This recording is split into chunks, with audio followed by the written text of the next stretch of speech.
오늘은 나는 오직 주의 사랑을 의지합니다. 나는 오직 주의 사랑을 의지합니다. 라는 제목으로 하나님 말씀 증거하겠습니다. 인간은 누구나 무언가를 두려워합니다. 그리고 그 두려움에 각자의 방법으로 반응합니다. 문제는 그 두려움에 반응하면서 문제가 해결되는 것이 아니라 자꾸 그 두려움에 반응하다 보니 그 두려움이 학습되는데 문제가 있습니다. 그래서 사실 두려움이라는 실체보다 우리를 더 두렵게 만드는 것은 우리에게 학습된 두려움이라고 할 수 있겠죠. 예를 한번 드려보겠습니다. 마음씨가 곱고 예쁜 여자분이 한 분 계셨어요. 진짜 마음을 주고 믿었던 남자분과 연애를 하다가 그만 헤어지게 됐습니다. 헤어지고 나서 엄청난 배신감과 실망감이 가슴에 있었는데 그것을 학습된 두려움이라고 하는데 그 학습된 두려움들을 잘 해결하지 못하면 다음에 정말 좋은 남자를 만나고 좋은 사람을 만나도 예전에 남자에게 보여줬던 그 모습이 보이면 다시 한번 그 마음을 접거나 관계를 유지해 나가기가 참 어렵습니다. 현재의 남자친구의 문제가 아니지만 예전의 실망감과 배신감에 학습된 두려움이 현재의 관계를 망치게 되는 것을 보여준다는 것이죠. 이것이 심해지면 자신의 주변에 있는 모든 분들과 관계가 깊어질수록 동일한 문제는 반복되게 됩니다. 심리적인 학습된 두려움들은 우리에게 열등감이나 편견이나 선입견이라는 왜곡된 형태로 표출되는데요. 여기서 저희들이 얻을 수 있는 결론은 두려움은 그 두려움에 잘 반응하고 준비하고 대비한다고 해서 절대 이길 수 없다는 것입니다.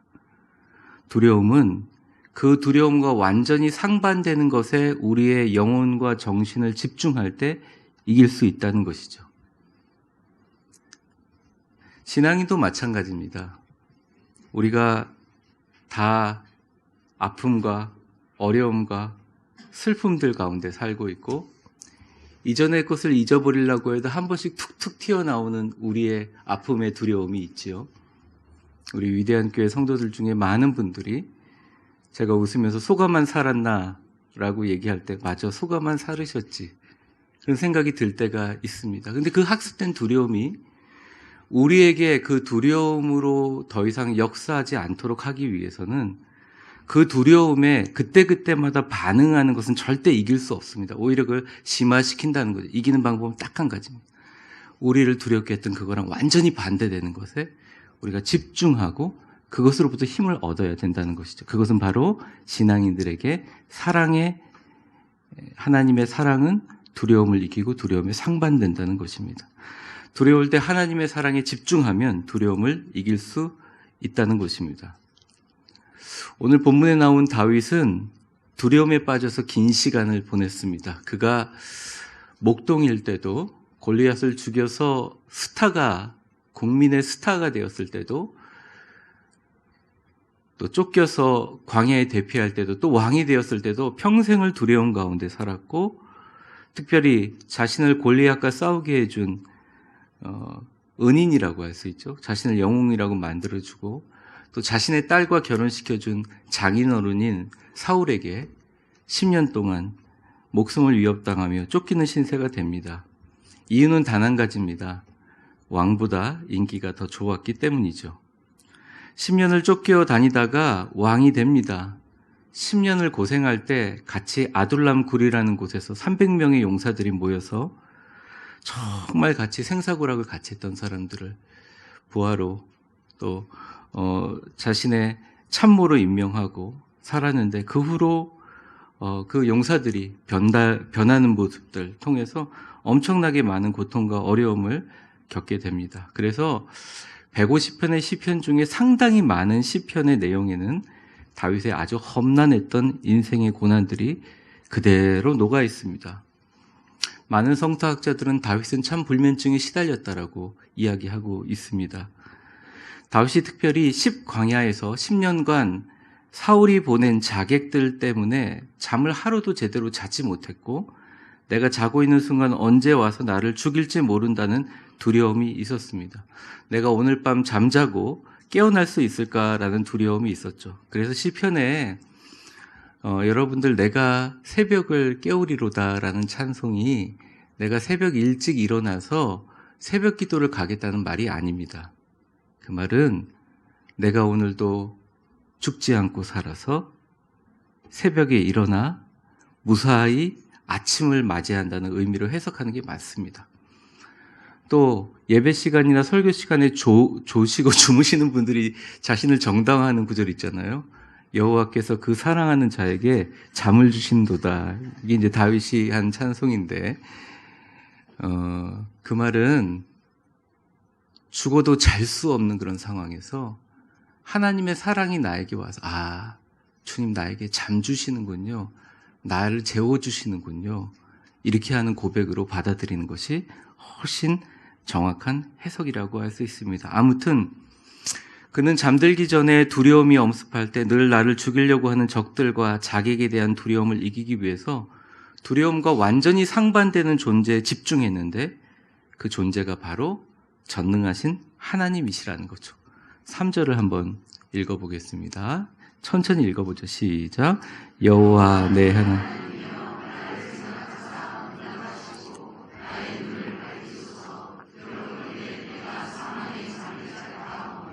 하나님 나를 생각해 주세요. 나의 눈을 밝혀주세요. 그래서 나를 위해 기도하는 사람들을 보게 해주세요. 내가 지금 사실 두렵습니다. 내가 지금 이 자는 잠이 마지막 사망의 잠이 될지 인생의 마지막 잠이 되는 사망의 잠이 되지 말게 해주세요. 다윗은 부르짖고 있습니다. 한 책을 읽어보니까 어떤 분이 그런 얘기를 했죠. 아파트 계단 위에 올라가서 아파트 창문 위에 올라가서 한강다리 위에 올라가서 내가 정말 내가 인생을 살아야 되나 떨어져야 되나 이런 고백 한번 안 해본 사람이 어떻게 인생을 논할 수 있는가. 그런 글을 읽으면서 저는 사실은 그게 그렇게 많이 와닿지 않았습니다. 젊었을 때. 다윗은 늘 내가 지금 자는 잠이 인생의 마지막 잠이 되지 않게 해달라고, 주변에 나를 위해서 기도하는 주님의 손길들을 볼 수 있게 나의 눈을 밝혀달라고, 하나님 나를 생각해 주세요. 내 말에 응답해 주세요. 간절하게 부르짖고 있습니다. 제가 목회를 하면서 참 많은 분들이 수술대 앞에서 기도해 달라고 해서 기도하는 경우가 있는데, 아무리 교만한 사람도 생명의 위협 앞에서는 내가 들어가서 마취하면서 잠을 자는 이 마지막 잠이 되지 않을까 하는 두려움이 누구나 있습니다. 겸손해지게 되죠. 다윗도 마찬가지였습니다. 수많은 어려움이 있었지만 다윗은 그것을 어떻게 이겨냈느냐? 내가 두려움을 보는 것이 아니라 다윗처럼 나를 생각하시고 나에게 응답하셔서 눈을 밝혀 나를 위해 기도하시는 분들을 보게 하시는 우리 하나님을 다윗처럼 여러분들 바라보시기를 주의 이름으로 축원합니다. 주님을 바라보면 절대 여러분들에게 사망의 잠을 자게 만드시지 않습니다. 반드시 생명의 새벽의 힘으로 깨우는 기적이 여러분 모두에게 일어날 줄 믿습니다. 우리의 육신도 영혼도 여러분의 문제도 그러할 줄 믿습니다. 참 아이러니해요. 괴롭기 전에는 주님을 잘 안 바라봐요. 그런데 괴로움이 오면 고통스럽지만 주님을 바라보게 됩니다. 주님을 바라보면 주님 위로해 주시고, 슬프고 연약할 때 주님 바라보면 그분이 꼭 안아주셔요. 힘을 주시고 생명을 주십니다. 괴로울 때 주님의 얼굴 보라, 평화의 주님 바라보아라.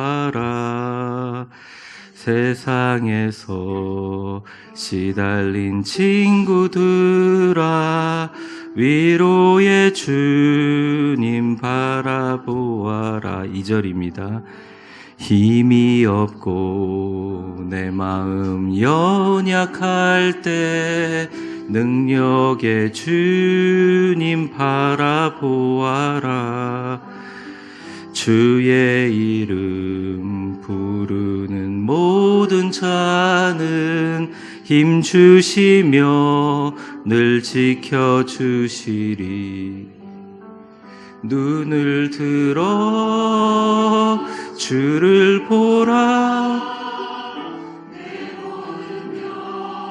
여 주께 맡겨라.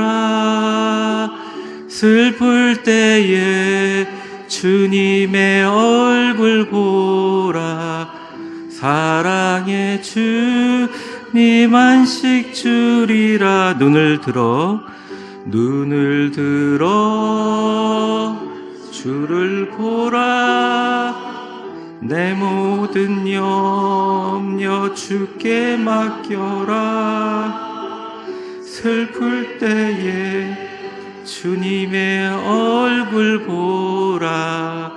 사랑의 주 안식 주리라. 3절의 구절에 대해서 무슨 신학적인 해석이 필요하겠습니까? 3절의 구절에 대해서 무슨 원어적인 해석이 필요하겠습니까? 주님, 내가 사망의 잠을 잘까 두렵습니다. 주님, 나를 생각하시고 나를 살려주세요. 주님은 여러분들을 너무너무 사랑하시고 그 사랑으로 여러분들을 붙드시는 줄 믿습니다. 저와 여러분의 삶에 날마다 새 생명의 새벽이 열리기를 주의 이름으로 축원합니다. 옆 사람 한번 축복해 볼까요? 당신의 삶에 주님을 바라보심으로 날마다 생명의 새벽이 열리기를 바랍니다. 다윗의 시는 대부분 점진적인 구성으로 되어 있습니다. 이렇게 고통스럽고 힘들어온 상황에 대해서만 이야기하는 것이 아니라 이어서 이렇게 다윗은 이야기하죠. 다윗은 사망의 잠을 잘까 두려워했지만 곧 다시 마음을 추스르고 주님을 찬양합니다. 그것이 바로 5절인데 우리 같이 한번 읽어보겠습니다. 시작.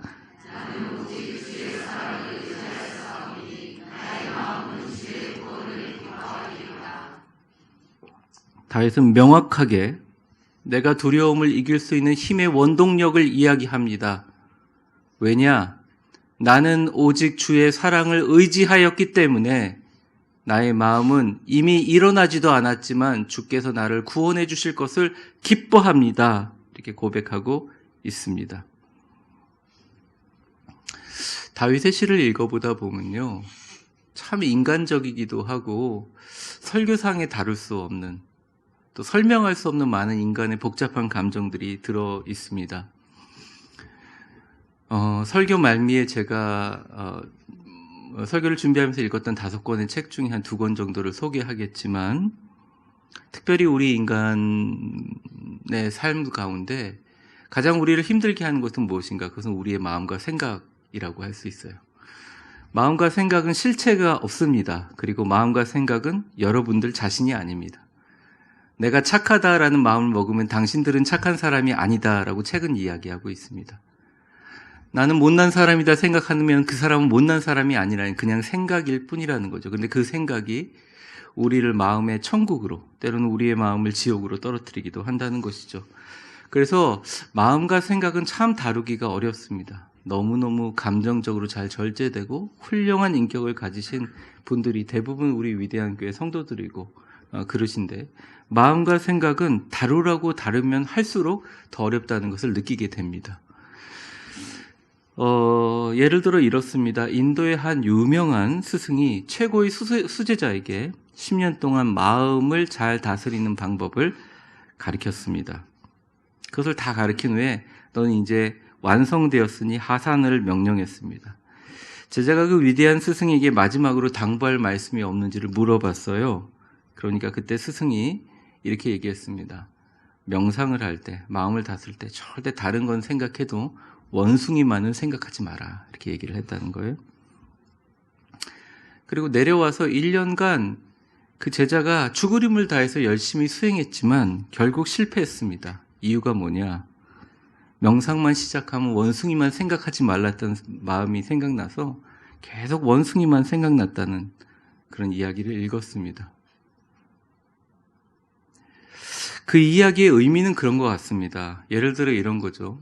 부정적으로 생각하지 말고 긍정적으로 사세요. 그럼 우리의 마음에 부정적인 마음이 들 때 우리가 이 부정적인 마음 생각하지 말아야 돼 하다가 하루 종일 부정적인 마음을 생각하지 말아야 된다는 복잡한 마음을 생각하게 됩니다. 내가 이 생각만은 하지 말아야지 그러면 그 생각만 하게 됩니다. 그래서 여러분 생각과 여러분을 분리할 필요가 있습니다. 근데 말같이 쉽나요? 굉장히 어려운 일입니다. 태어나서부터 지금까지 훈련됐기 때문에 되지 않습니다. 그래서 그리스도인들의 순교 앞에 엄청난 고난 앞에 정말 그들이 차분하고 평안 가운데 거할 수 있는 이유는 그들의 생각과 마음과 정신과 마인드 컨트롤을 해서 가능한 게 아니라 나는 생각은 나의 주인이 아니라 내 안에 있는 주인은 나를 평안하게 하시는 성령님이신 걸 알았다는 거예요. 성령님은 우리에게 하나님의 사랑을 가르치고 예수를 알게 하는 힘입니다. 여러분, 생각은 마치 생각이 우리인 양 속이고 조정하고 생각은 우리의 주인이 아닙니다. 생각에게 너무 많은 권력을 주지 마세요. 생각은 생각일 뿐입니다. 우리의 생각은 꼬리에 꼬리를 무는 두려움과 그 두려움 그 자체일 뿐이죠. 우리의 주인은 절대적으로 내 안에 계신 성령님인 줄 믿습니다. 우리 같이 한번 선포해 볼까요? 저를 보시면서 한번 선포해 보겠습니다. 생각아, 너는 나의 주인이 아니야. 성령님이 내 주인이셔. 옆 사람에게 축복해 보겠습니다. 성령님께서 당신의 주인이십니다. 사랑하는 위대한 교회 성도 여러분, 절대 우리의 생각과 힘으로 신앙생활을 하려고 하지 마세요. 오히려 열심히 하면 할수록 거치는 사람이 됩니다. 주님을 바라보기 어렵습니다. 때로는 안타까운 경우에 절망하게 되고 우울하게 됩니다. 주님의 사랑을 의지할 수 없습니다. 그러려면 안 됩니다. 내 안에 계시는 성령님을 의지할 때 가능합니다. 만약 여러분 마음에 정말 속상한 마음에 미운 감정이 생기면 그 미운 감정을 곱씹으면서 명상할 필요가 없어요. 저도 안 해봤겠습니까? 그런데 그냥 그 감정을 놓고 성령님 이런 생각이 드는데 성령님께서 판단하여 주시고 위로하여 주시고 어떻게 해야 될지 가르쳐 달라고 성령님을 여러분의 주인으로 초청하시기 바랍니다. 근데 거기서 나타나는 부수적인 효과, 엄청난 효과는 그 성령님이 나를 터치해 주시는 가운데 하나님이 날 사랑하신다는 걸 깨닫게 된다는 거예요.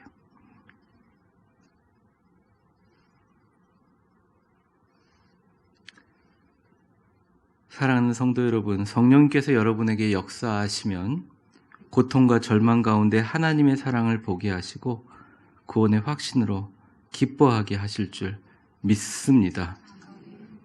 5절을 다시 보여주시면 나는 주의 사랑을 의지하여 싸우니 나의 마음은 주의 구원을 기뻐한다는 구절이 이러한 구절이죠.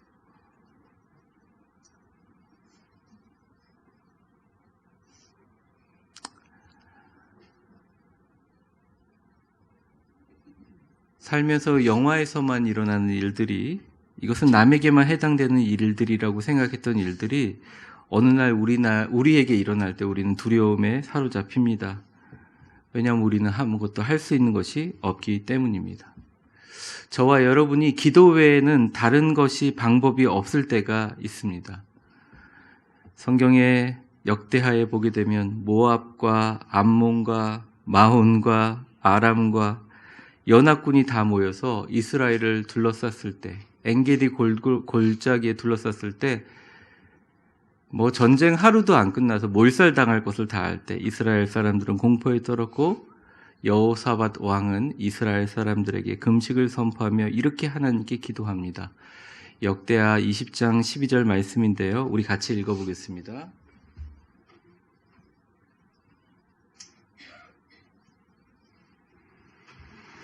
아이고. 너무 덥네. 선풍기를 옆에 놨으면 좀 틀어드려줘야지. 아유, 더워가지고 저도. 역대하 20장 12절 우리 같이 읽겠습니다. 시작. 우리 하나님이여 그들을 징벌하지 아니하시나이까. 우리를 치러 오는 이 큰 무리를 우리가 대적할 능력이 없고 어떻게 할 줄도 알지 못하고 오직 주만 바라보나이다 하고. 네.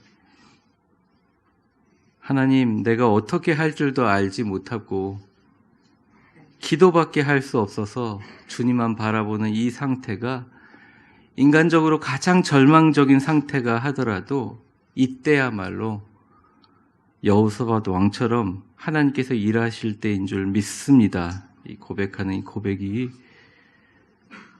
민족을 살리고 국가를 살리고 우리의 영혼을 살린다는 것입니다.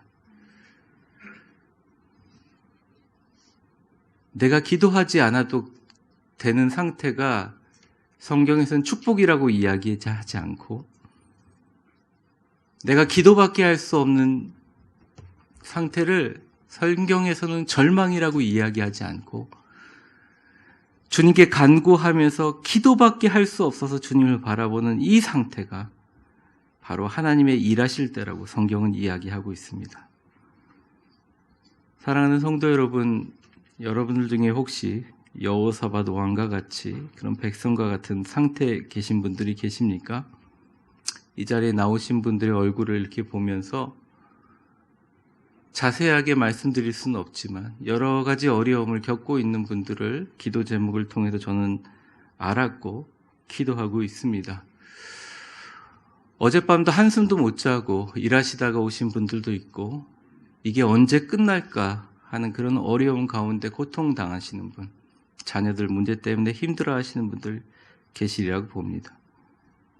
이것도 해보고 저것도 해봤지만 아무것도 할 수 없어 기도 외에는 방법이 없는 분들이 계십니까? 저는 그런 분들이 요즘에 공감이 참 많이 되고 기도가 됩니다. 이때 우리는 어떻게 해야 될 것인가? 이 두려움 가운데 어떻게 해야 될 것인가? 그때 나를 사랑하시는 주님을 바라보세요. 그럼 주님께서 여러분을 통해서 일하기 시작하십니다. 하나님께서 우리에게 걸림돌로 보여지는 것들을 디딤돌로 만들어주시고 우리의 슬픔이라고 생각하는 것을 춤으로 만들어주시고 우리의 상복을 벗겨서 파티복을 입혀주십니다. 그래서 우리 위대한 교회 모든 성도들이 마지막 6절과 같은 찬송을 다 같이 부르듣게 되기를 축복합니다. 우리 6절 한번 읽어볼까요? 시작. 내가 여호와를 이는 나는 하나님만 찬송하겠습니다. 왜냐하면 이 모든 최악의 절망의 상황, 자고 나면 언제 내가 살아날까 하는 상황 가운데서도 주님은 언제나 내게 은혜를 베푸셨잖아요 라고 하는 다윗의 고백입니다. 저에게도 이 은혜가 필요하고 모든 여기 계신 분들에게 이 은혜가 필요합니다. 주님께서 여러분에게 이러한 일을 해주실 줄을 믿고 감옥 속에서 찬송만 불러서 옥문을 열었던 바울과 실라처럼 여러분에게 생명의 새벽이 그리고 놀라운 은총의 기쁨이 그리고 주님의 은혜의 베품의 나눔이 일어날 줄 믿습니다. 저를 같이 따라해 보겠습니다. 나는 오직 주의 사랑만 의지하겠습니다. 이것이 평생의 고백이 되시기를 주의 이름으로 축원합니다. 우리 같이 기도하겠습니다. 하나님 아버지 감사합니다. 주님께서 우리를 이 땅에 보내주시고 우리의 아버지 되심을 감사드립니다. 여호와 내 하나님이여 나를 생각하사 응답하시고 나의 눈을 밝히소서. 두렵건대 내가 사망의 잠을 잘까 하오며 두렵건대 나의 원수가 이르기를 내가 그를 이겼다 할까 하오며 내가 흔들릴 때 나의 대적들이 기뻐할까 하나이다. 나는 오직 주의 사랑을 의지하였사오니 나의 마음은 주의 구원을 기뻐하리이다. 내가 여호와를 찬송하리니 주께서 내게 은덕을 베푸심이로다. 오직 주의 사랑만을 의지하겠습니다. 당신의 사랑만을 의지합니다. 예수님의 이름으로 기도합니다. 아멘.